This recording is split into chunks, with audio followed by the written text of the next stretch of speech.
Hello and welcome to another CLD preparation video on LabVIEW Advantage. Please pause the video and try to understand the requirement of the problem. So this problem requires you to determine what will be the value of the shift register after the code has executed. As you can see, this loop is going to execute 5 times.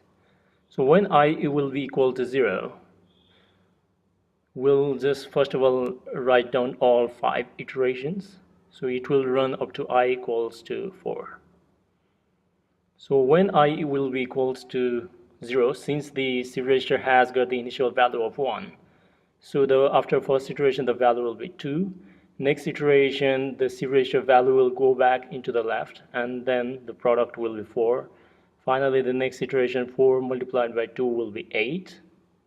As you can see, it will go back to the shift register into the left hand side, and then 16, and finally it will be 32.